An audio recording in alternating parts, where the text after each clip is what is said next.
ഇന്ന് social media തുറന്നു കഴിഞ്ഞാൽ പെന്തക്കോസ്തിനെ കുറ്റപ്പെടുത്തുന്ന വലിയൊരു കൂട്ടത്തെ, വലിയൊരു സമൂഹത്തെ നമുക്ക് നമ്മുടെ ചുറ്റും കാണുവാൻ കഴിയും.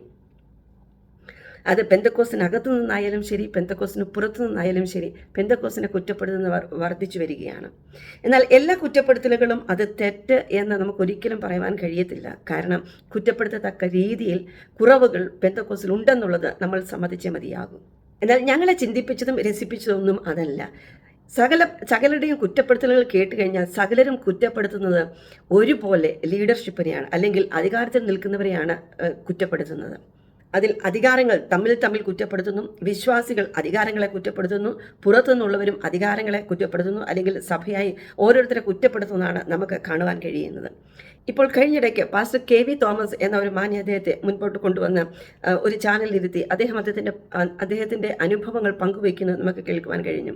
അദ്ദേഹം പറയുന്നതെല്ലാം തെറ്റ് എന്ന് ഒരിക്കലും പറയുവാൻ കഴിയുകയല്ലേ. കാരണം തികച്ചും അദ്ദേഹം അനുഭവിച്ച തൻ്റെ അനുഭവങ്ങൾ, തൻ്റെ വ്യക്തിപരമായ തൻ്റെ ചില പരിചയങ്ങളാണ് അദ്ദേഹം പുറത്തു പറയുന്നത്. അതിൽ ചിലത് ഞാൻ നിങ്ങളെ കേൾപ്പിക്കാം. ആത്മീയ കോളത്തിലെ നേതൃത്വ സ്ഥാനങ്ങൾ കാണിക്കുന്ന വഞ്ചനാപരമായ കാര്യങ്ങളൊക്കെ മനസ്സിലാക്കി വന്നപ്പോൾ ഇതിലും നല്ലത് എനിക്ക് ഞാൻ ജനിച്ചു വളർന്ന സഭയിൽ വളർന്നു പോകുന്ന മതിയായിരുന്നെന്ന് പലപ്പോഴും തോന്നാറുണ്ട്. വിശുദ്ധിയും വേർപാടും വീണ്ടും ജന്മം മാനസാന്തരം പ്രസംഗത്തിൽ മാത്രമേ ഉള്ളൂ. അങ്ങനെയുള്ള വ്യക്തികളെ നമ്മൾ ബന്ധപ്പെടുമ്പോൾ അവരുടെ ജീവിതത്തിലോ സംസാരത്തിലോ ഒന്നും കാണാനില്ല. എന്നാൽ ഇതൊക്കെ കേട്ടിട്ട് ആർക്കാണ് ഇതിനെ എതിർക്കുവാൻ പറ്റുന്നത്? ഒരു 50 വർഷം മുമ്പ് ഉണ്ടായിരുന്ന പെന്തക്കോസ്ത് അല്ല ഇന്ന് ഉള്ളത്. പണ്ട് പെന്തക്കോസ്ത് എന്ന് പറയുമ്പോൾ അതിനൊരു ആവേശം ഉണ്ടായിരുന്നു, അതിലൊരു ഉത്സാഹം ഉണ്ടായിരുന്നു, അതിലൊരു ഐക്യത ഉണ്ടായിരുന്നു. വിശുദ്ധി, വേർപാട് എന്നൊക്കെയുള്ളത് ഇവരുടെ മുഖമുദ്രയായിരുന്നു. എന്നാൽ ഇന്ന് പെന്തക്കോസ്ത് എന്ന് പറയുമ്പോൾ നമ്മൾ അരിച്ചു പറക്കേണ്ടി വരും. യഥാർത്ഥ പെന്തക്കോസ്ത് ആരാണെന്നുള്ളത് നമുക്ക് മനസ്സിലാക്കുവാൻ കഴിയുകയല്ല. പ്രത്യേകിച്ച് മാല പെന്തക്കോസ്തുകാർ. ചിലർ എൻ്റെ കൂടെ ജോലി ചെയ്യുന്ന ചിലരൊക്കെ എൻ്റെ കൂടെ വന്നിരിക്കുമ്പോൾ പുതിയതായിട്ട് വരുന്ന സ്റ്റാഫുകളാണെങ്കിൽ അവർ എടുത്തു പറയും, ഞാൻ പെന്തക്കോസ്ത് കൂട്ടായ്മയ്ക്കാണ് പോകുന്നത്, അല്ലെങ്കിൽ ഞാൻ പെന്തക്കോസ്തുകാരിയാണെന്നുള്ളത് എടുത്തു പറയും. കാരണം കയ്യിലും കഴിച്ചാലും എല്ലാം ഇഷ്ടം പോലെ വാരി നിറച്ചിട്ടുകൊണ്ടാണ് അവർ വന്നിരിക്കുന്നത്. പണ്ട് പെന്തക്കോസ്ത് എന്ന് പറയുമ്പോൾ നമുക്കതൊരു മുഖമുദ്രയായിരുന്നു. കാരണം അതിനുവേണ്ടി തല്ലുകൊണ്ട, അതിനുവേണ്ടി തല്ല് സഹിച്ച, അതിനുവേണ്ടി നിന്ന സഹിച്ച, അതിനുവേണ്ടി വീടും കൂടും എല്ലാം വിട്ട് പുറത്തു പോയ അമ്മച്ചിമാർ ഇഷ്ടം പോലെ ഉണ്ടായിരുന്നു. അങ്ങനെയുള്ളവർ നിന്നപ്പോൾ പെന്തക്കോസ്തിനൊരു മഹത്വം ഉണ്ടായിരുന്നു. അതുപോലെ തന്നെ കഷ്ടമനുഭവിച്ച അപ്പച്ചന്മാരുണ്ടായിരുന്നു. അങ്ങനെയൊക്കെ നോക്കുമ്പോൾ അന്ന് പെന്തക്കോസ്തിന് മഹത്വം ഉണ്ടായിരുന്നു. പക്ഷെങ്കിൽ അന്നും പെന്തക്കോസ്തിനെ കള്ളന്മാരുടെ കൂട്ടം എന്ന് തന്നെയായിരുന്നു വിശേഷിപ്പിച്ചത്. പക്ഷെങ്കിൽ അത് കേൾക്കുമ്പോൾ അത് നമ്മുടെ തേജസ്സിനെ വർദ്ധിപ്പിക്കുമായിരുന്നു. എന്നാൽ ഇന്ന് കള്ളന്മാരെന്ന് നമ്മളെ നോക്കി വിളിക്കുന്നുവെങ്കിൽ നിശ്ചയമായിട്ടും കള്ളത്തരം നല്ല രീതിയിൽ നമ്മുടെ പെന്തക്കോസ്തിൽ ഉണ്ടെന്നുള്ളത് സമ്മതിക്കാതെ വയ്യ. അഖലരും ഒരുപോലെ നിന്നുകൊണ്ട് ലീഡർഷിപ്പിനെ കുറ്റപ്പെടുത്തുന്നു എങ്കിൽ ലീഡർഷിപ്പിൽ നിന്ന് എന്തൊക്കെയോ വ്യത്യസ്തമായത് ജനം പ്രതീക്ഷിക്കുന്നു എന്നുള്ളതാണ് ഞങ്ങൾ മനസ്സിലാക്കുന്നത്. അങ്ങനെയെങ്കിൽ ലീഡർഷിപ്പ് മാറേണ്ടിയ, അല്ലെങ്കിൽ അവരവരുടേതായ രീതികൾ, അവരുടെ സ്വഭാവങ്ങൾ, അല്ലെങ്കിൽ അവരുടേതായ ചെയ്തികൾ മാറേണ്ടിയ സമയം അതിക്രമിച്ചു എന്നുള്ളതല്ലേ നമ്മൾ മനസ്സിലാക്കേണ്ടത്. പ്രസംഗിക്കുന്നവർ പ്രസംഗിക്കുന്ന പോലെ തന്നെ ജീവിക്കണമെന്ന് ശഠിക്കുന്നവരാണ് കേട്ടിരിക്കുന്ന വിശ്വാസികൾ. അതിൽ നിന്ന് എന്തെങ്കിലുമൊക്കെ അങ്ങോട്ടും ഇങ്ങോട്ടും മാറുമ്പോഴാണ് വിശ്വാസികൾക്ക് അത് സഹിക്കുവാൻ കഴിയാതെ അവർ അതിനു നേരെ വിരൽ ചൂണ്ടുന്നത്, അല്ലെങ്കിൽ ശബ്ദമുയർത്തുന്നത്. വേർപാട് പ്രസംഗിച്ചിരുന്ന സുവിശേഷകർക്ക് ഇന്ന് വേർപാട് സൂക്ഷിക്കുവാൻ കഴിയുന്നില്ല. വിശുദ്ധി പ്രസംഗിച്ച വിശുദ്ധർക്ക് ഇന്ന് വിശുദ്ധി സൂക്ഷിക്കുവാൻ കഴിയുന്നില്ല.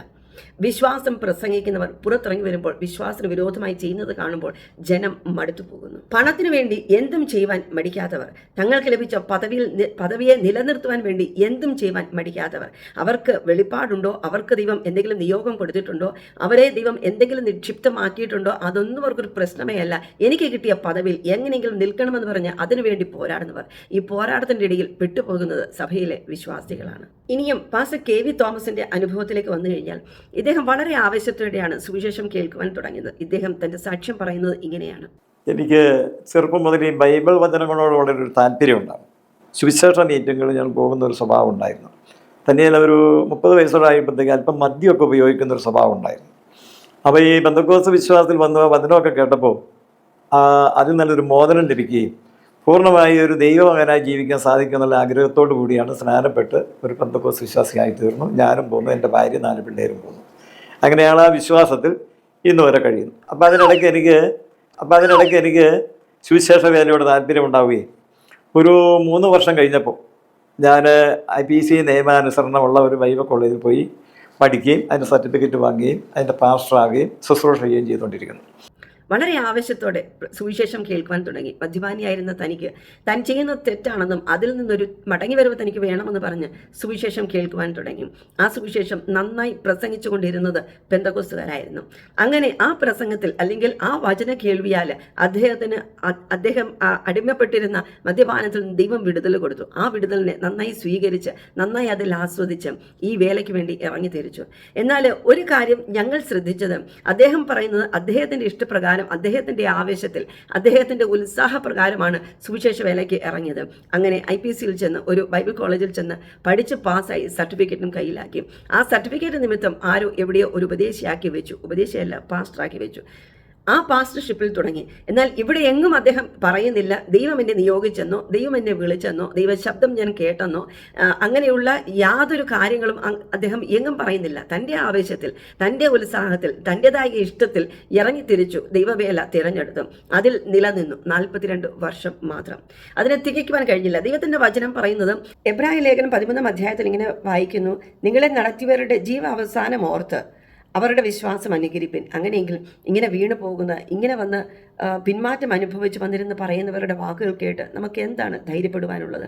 ഇങ്ങനെയുള്ളവർ ചിലരിൽ, അല്ലെങ്കിൽ പാസ്റ്റർ KV തോമസിനെ പോലെയുള്ളവർ പുറത്തു വന്ന് അവരുടെ അനുഭവങ്ങൾ പങ്കിടുന്നു. എന്നാൽ ഇതൊന്നും പറയാതെ ഉള്ളിൽ മറച്ചു വെച്ച് ജീവിക്കുന്ന, അല്ലെങ്കിൽ വിശ്വാസികളെ നടത്തുന്ന, വിശ്വാസികളെ മേയിക്കുന്ന അനേകർ സഭകളിൽ ഉണ്ടെന്ന് പറഞ്ഞാൽ നമുക്ക് എത്ര പേർക്ക് അതിനെ സമ്മതിച്ചു കൊടുക്കുവാൻ കഴിയും? ഒന്ന്, ആശീർവാദം പറയാൻ പഠിച്ചാൽ അവരെ പിടിച്ച് പാസ്മാറാക്കുന്ന ഒരു ആത്മീയ ലോകമാണ് ഇന്നുള്ളത്. കാരണം സുവിശേഷ വേലയ്ക്ക് വേണ്ടി ആൾക്കാർ ഇല്ല എന്നുള്ളത് തന്നെയാണ് നമ്മൾ അനുമാനിക്കേണ്ടത്. അല്ലെങ്കിൽ സുവിശേഷ വേലയ്ക്ക് ആൾക്കാർ കാണുമായിരിക്കും, പക്ഷെങ്കിൽ സമർപ്പണമുള്ള, വിശുദ്ധിയുള്ള, വേർപാട് സൂക്ഷിക്കുന്ന, അല്ലെങ്കിൽ ദൈവത്താൽ നിയോഗിക്കപ്പെട്ട, ദൈവത്താൽ അധികാരം കൊടുത്ത് ആക്കപ്പെട്ട ശുശ്രൂഷകർ എത്ര പേരുണ്ടെന്നുള്ളത് നാം ഇന്ന് ആലോചിക്കേണ്ടിയിരിക്കുന്നു. ഒരിക്കലും ഒരു സഭയിൽ നടന്ന കാര്യം ഞാനൊന്ന് മെൻഷൻ ചെയ്യട്ടെ. ചെറിയൊരു സഭയാണ്, 2-3 കുടുംബങ്ങൾ മാത്രം കൂടി വരുന്ന ഒരു സഭയാണ്. ആ സഭയിൽ ഒരു സെൻറ്റർ പാസ്റ്റർ ഒരു ദിവസം വരികയാണ്. സെൻറ്റർ പാസ്റ്റർ പറയുമ്പോൾ അവർക്ക് ജസ്റ്റ് ഒന്ന് വിളിച്ച് പറഞ്ഞാൽ മതി, ഏത് സൺഡേയും എവിടെയും ചെല്ലാനുള്ള, അവരുടെ അധികാരത്തിൽപ്പെട്ട സഭകൾ കയറി ചെല്ലാനുള്ള അധികാരം അവർക്കുണ്ട്. അങ്ങനെ ഈ സഭയിലേക്ക് ആ സെൻറ്റർ പാസ്റ്റർ വരികയാണ്. പക്ഷേങ്കിൽ പെട്ടെന്നാണ് കയറി വന്നത്, നേരത്തെ പറഞ്ഞില്ല. പക്ഷേങ്കിൽ അവിടെ ഉണ്ടായിരുന്ന ഒരു വിശ്വാസി അന്ന് പകല് ഒരു ദർശനം കാണുകയാണ്. ഒരു തോക്ക് പിടിച്ച മനുഷ്യൻ ആ സഭയിലേക്ക് കയറി വരുന്നത് കാണുകയും ഈ വിശ്വാസി കണ്ണു തുറന്നു. എന്താണ് കണ്ടതെന്ന് മനസ്സിലാവുന്നില്ല. പ്രാർത്ഥിക്കുവാൻ തുടങ്ങി. പ്രാർത്ഥിച്ചു, ദൈവം കൊടുത്ത വചനം കൊടുത്ത് പ്രാർത്ഥിച്ചു. അങ്ങനെ പ്രാർത്ഥിച്ചു. സഭയിൽ കടന്നു ചെന്നു. സഭയിൽ ചെന്നപ്പോഴാണ് മനസ്സിലാകുന്നത് അവിടുത്തെ സെൻട്രൽ പാസ്റ്റർ അന്ന് വരുന്നുണ്ട്. ആ ദർശനം കണ്ടതുപോലെ തന്നെ തോക്ക് പിടിച്ചുള്ള ശുശ്രൂഷയായിരുന്നു അന്ന് അദ്ദേഹം അവിടെ കാഴ്ചവെച്ചത്. എന്നാൽ ഈ വിശ്വാസി നേരത്തെ അത് കണ്ട് മനസ്സിലാക്കി പ്രാർത്ഥിച്ചത് കാരണം ആ തോക്കിൻ്റെ നിറയൊഴിക്കുവാൻ കഴിഞ്ഞില്ല. മറിച്ച് ആ തോക്കുമായിട്ട് തിരിച്ചു പോയെന്ന് മാത്രമല്ല, ആ തോക്ക് അദ്ദേഹത്തിന് തന്നെ കേട് ചെയ്തു എന്ന് വേണം ഞാൻ ചുരുക്കി പറയുവാൻ ആഗ്രഹിക്കുന്നത്. അങ്ങനെയെങ്കിൽ ഇന്ന് വിവേചനം പ്രാപിച്ച വിശ്വാസികൾ, അല്ലെങ്കിൽ വെളിപ്പാട്ടുള്ള വിശ്വാസികൾ, കയറി വരുന്ന പാസ്റ്റർമാർ അല്ലെങ്കിൽ അധികാരങ്ങൾ അതെങ്ങനെയുള്ളവരാണെന്നൊക്കെ മനസ്സിലാക്കാൻ വിവേചനവരം പ്രാപിച്ച അനേകം വിശ്വാസികൾ ഇന്ന് സഭകളുണ്ട്. ഇങ്ങനെയുള്ളവരുടെ മുൻപിൽ ഇങ്ങനെ വീണു പോകുന്ന, അല്ലെങ്കിൽ പിന്മാറ്റം സൂക്ഷിക്കുന്ന ദൈവദാസന്മാർക്ക് പിടിച്ചു നിൽക്കുവാൻ ഒരിക്കലും കഴിയുകയില്ല. കാരണം ജനത്തിൻ്റെ നിലവിളി അവിടെ കിടപ്പുണ്ട്. ഈ പിന്മാറ്റം എന്ന് പറയുമ്പോൾ ഓൾ ഓഫ് എ സഡൻ ജീവിതത്തിലേക്ക് കയറി വന്ന ഒരു കാര്യമല്ല പിന്മാറ്റം എന്ന് പറയുന്നത്. നമ്മൾ ദൈവത്തിൻ്റെ വചനം പഠിച്ചാൽ നമുക്ക് പത്രോസിനെ കുറിച്ച് മനസ്സിലാക്കുവാൻ കഴിയും. യേശുവിൻ്റെ കൂടെ മരിക്കാൻ വരെ തയ്യാറായി നടക്കുന്ന ഒരു ശിഷ്യനാണ് പത്രോസ് എന്ന് പറയുന്നത്. യേശു പോകുന്നിടത്തെല്ലാം പോയി, യേശു ചെയ്യുന്നതെല്ലാം ചെയ്ത്, എന്തെല്ലാം കഷ്ടം അനുഭവിച്ചാൽ എൻ്റെ ചേർന്ന് നിന്ന് കഷ്ടം അനുഭവിക്കാൻ തയ്യാറായി നിൽക്കുന്ന ഒരു വ്യക്തിയാണ് പത്രോസ് എന്ന ശിഷ്യൻ. പക്ഷേങ്കിൽ ഈ പത്രോസിനെ നോക്കി യേശു പറഞ്ഞു, പത്രോസേ, നീ 3 പ്രാവശ്യം എന്നെ തള്ളി പറയും. അന്നേരം ഒന്നും ഈ പത്രോസിന് മനസ്സിലാകുന്നില്ല. യേശു ക്രൂശിലേക്ക് കടന്നു പോകുമ്പോഴും പത്രോസിനത് മനസ്സിലാവുന്നില്ല. എന്നാൽ തള്ളിപ്പറയുന്ന സാഹചര്യം വന്ന് തള്ളിപ്പറഞ്ഞു, നല്ല ഈസി ആയിട്ട് അങ്ങ് തള്ളി പറഞ്ഞു കഴിഞ്ഞു. പുറത്തു പോയി കഴിഞ്ഞപ്പോഴാണ് യേശു പറഞ്ഞതും തൻ്റെ ജീവിതത്തിൽ സംഭവിച്ചതും ഒക്കെ മനസ്സിലായി ആ സുബോധത്തിലേക്ക് മടങ്ങി വരുന്നത്. എന്നാൽ ദൈവത്തിൻ്റെ കൃപ, പത്രോസ് മടങ്ങി വന്നു എന്നുള്ളത് സത്യം തന്നെയാണ്. എന്നാൽ ഈ പിന്മാറ്റം സംഭവിച്ചത് ഓൾ ഓഫ് എ സഡൻ അല്ല. എന്ന് പറഞ്ഞ പോലെ തന്നെ ഈ KV തോമസ് പാസ്റ്റർക്കും സംഭവിച്ച പിന്മാറ്റം ഓൾ ഓഫ് എ സഡൻ സംഭവിച്ചതല്ല. മാസങ്ങൾ, വർഷങ്ങൾ ഹൃദയത്തിൽ സൂക്ഷിച്ച പിന്മാറ്റമാണ് ഇന്ന് അദ്ദേഹം പബ്ലിക്കലി വന്ന് അത് മനുഷ്യ സമൂഹത്തോട് പറയുന്നത്.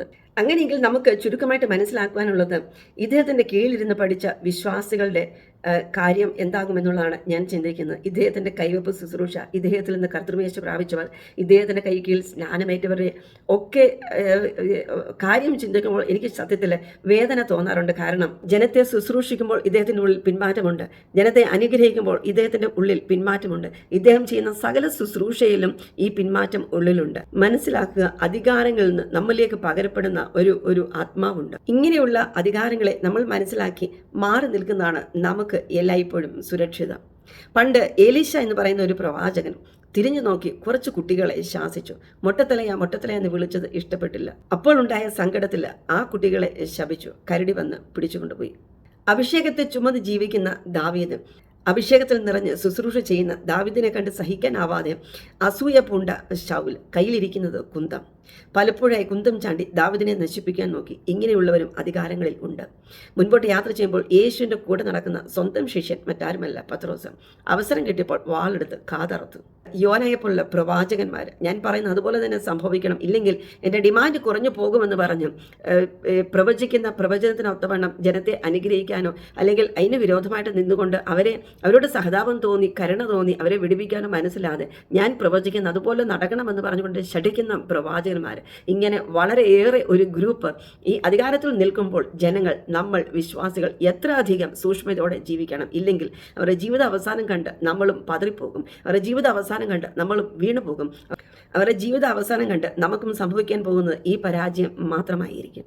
പാസ്റ്റർ കെ വി തോമസിനെ കുറിച്ച് ഞങ്ങൾ മനസ്സിലാക്കിയത്, ദൈവമായിട്ട് ഇദ്ദേഹത്തിന് യാതൊരു ബന്ധവുമില്ല, അല്ലെങ്കിൽ ഇദ്ദേഹം സുവിശേഷ വേലയ്ക്ക് ഇറങ്ങിയത് ദൈവം അറിഞ്ഞിട്ട് പോലുമില്ല.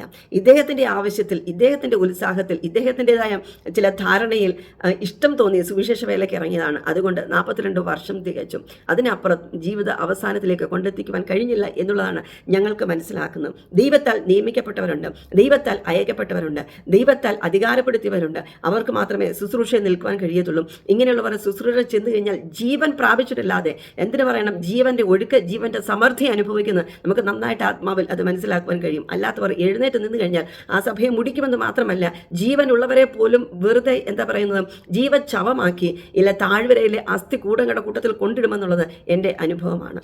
അതുകൊണ്ട് ആകാത്ത വേലക്കാരെ, കള്ള അപ്പോസ്തലന്മാരെ തിരിച്ചറിയാനുള്ള ഒരു വിവേചനവരം പണ്ട് പൗലോസ് പറഞ്ഞു, എല്ലാവരും പ്രവചനവരം പ്രാപിക്കണമെന്നുള്ളതായിരുന്നു പൗലോസിന്റെ ആവേശവും ആഗ്രഹവുമല്ല. അങ്ങനെ പ്രാർത്ഥിക്കുകയും ചെയ്യുന്ന ഒരു മനുഷ്യനായിരുന്നു പൗലോസ്. എന്നാൽ ഈ കാലത്ത് പൗലോസ് ജീവിച്ചിരുന്നുവെങ്കിൽ നിശ്ചയമായിട്ടും പൗലോസ് പറയുമായിരുന്നു, വിവേചനപരത്തിനായി നിങ്ങൾ പ്രാർത്ഥിക്കണം. നിങ്ങളുടെ മേൽ കൈവെക്കുന്നത് ആരാണ്? നിങ്ങളെ സ്നാനപ്പെടുത്തുന്നത് ആരാണ്? നിങ്ങൾക്ക് കർത്തൃമേശ തരുന്നത് ആരാണ്? നിങ്ങളെ ശുശ്രൂഷിക്കുന്നത് ആരാണ്? നിങ്ങളോട് വചനം പ്രസംഗിക്കുന്ന ആരാണ്? ബെരോവയിലെ വിശ്വാസികളെ പോലെ ഇവർ പ്രസംഗിക്കുന്നതൊക്കെ ദൈവവചനത്തിൽ നിന്നാണോ? ആത്മാവിൻ്റെ ശുശ്രൂഷയാണോ ഇവർ ചെയ്യുന്നത്? അത് വെറും അക്ഷരമായി മാത്രം മാറ്റുകയാണോ എന്നൊക്കെ ഉള്ളത് നമ്മൾ നന്നായി വിവേചിച്ചറിഞ്ഞില്ല എങ്കിൽ ഇവർക്ക് വരുന്ന അവസാനം മാത്രമായിരിക്കും നമുക്കും വെച്ചിരിക്കുന്നത്. കാരണം ഇടയനെ വെട്ടിക്കഴിഞ്ഞാൽ ആടുകൾ ചിതറുമെന്നുള്ളത് ദൈവവചനത്തിൻ്റെ തത്വമാണ്, അത് അതിൻ്റെ നിയമമാണ്. അതുകൊണ്ട് നായകന്മാർക്ക് നേരെ ഈ നാളുകളിൽ വാക്കുകൾ കൊണ്ട് അല്ലെങ്കിൽ മറ്റേതെങ്കിലും പ്രവർത്തികൾ കൊണ്ട് നായകന്മാരെ വീഴ്ത്തി കഴിഞ്ഞാൽ വിശ്വാസികളെ ചിതറിക്കാം എന്ന് പറഞ്ഞുകൊണ്ടാണ് ലീഡർഷിപ്പിന് നേരെ ഈ നാളുകൾ പിശാച് അതിൻ്റെതായ ആയുധങ്ങൾ പണിതുകൊണ്ടിരിക്കുന്നത്. ഇതുപോലെ ഇഷ്ടം പോലെ മനസ്സും മടുത്തുപോയ, അല്ലെങ്കിൽ വിശ്വാസത്തിൽ വഞ്ചനകൾ ഏറ്റുവാങ്ങിയ, അല്ലെങ്കിൽ എന്താ പറഞ്ഞ വിശ്വാസ ജീവിതത്തിൽ അനവധി താഴ്ചകൾ സംഭവിച്ച, വേദനകൾ അനുഭവിക്കുന്ന, മനസ്സും മടുത്തുപോയ, എന്താ പറയുന്നത്, കഴിച്ചിട്ട് ഇറക്കാനും വയ്യ, മതിരിച്ചിട്ട് തുപ്പാനും വയ്യ എന്നൊരു അനുഭവത്തിലിരിക്കുന്ന ഒരുമാതിരി പെന്തക്കോസ്തുകാരാണ് ഇന്ന് ആത്മീയ ലോകത്തിലുള്ളത്. പക്ഷെങ്കിൽ ഞങ്ങൾക്ക് ധൈര്യത്തോടെ പറയുവാൻ കഴിയും, ഞങ്ങൾ ഒരൊറ്റ പാസ്റ്റർമാരെ നോക്കിയല്ല ഇറങ്ങിയത്, ഒരൊറ്റ അധികാരങ്ങളുമല്ല ഞങ്ങളെ നയിക്കുന്നത് ഞങ്ങളുടെ ഉള്ളിൽ വ്യാപരിക്കുന്ന പരിശുദ്ധാത്മാവാണ്. പരിശുദ്ധാത്മാവിനോട് സഹിതം ചോദിച്ച് പരിശുദ്ധാത്മാവിനെ കൂട്ടുപിടിച്ച് പരിശുദ്ധാത്മാവ് പറയുന്നത് ചെയ്ത് മുന്നേറുന്നത് കൊണ്ടാണ് ഈ നിമിഷം വരെ ഞങ്ങൾക്ക് നിൽക്കുവാൻ പറ്റിയത്. ഇനി നാളെയുള്ള ദിവസങ്ങളും അത് ദൈവകരങ്ങൾ ഏൽപ്പിച്ച് ഞങ്ങൾ പ്രാർത്ഥിക്കുന്നു. കാരണം കർത്താവ് വിശ്വസ്തനാണ്. ഞങ്ങളെ ഞങ്ങളോട് പ്രസംഗിച്ചവർ അനേകരുണ്ട്, ഞങ്ങളെ താങ്ങിയവർ അനേകരുണ്ട്. ദൈവം അവരെ എല്ലാം അപ്പോഴായി ഉപയോഗിച്ചു എന്നല്ലാതെ കൊണ്ട് സാക്ഷാൽ ഞങ്ങളെ വളരുമാറാക്കിയത് കർത്താവായ യേശു ക്രിസ്തുവാണ്. സാക്ഷാൽ ഞങ്ങളെ നിലനിർത്തിയത് കർത്താവായ യേശു ക്രിസ്തുവാണ്. അതുകൊണ്ട് ആരെല്ലാം വീണു പോയാലും ശരി, വീഴാതെ വണ്ണം സൂക്ഷിക്കുന്ന ദൈവകൃപയിൽ നമ്മൾ ആശ്രയിക്കുക.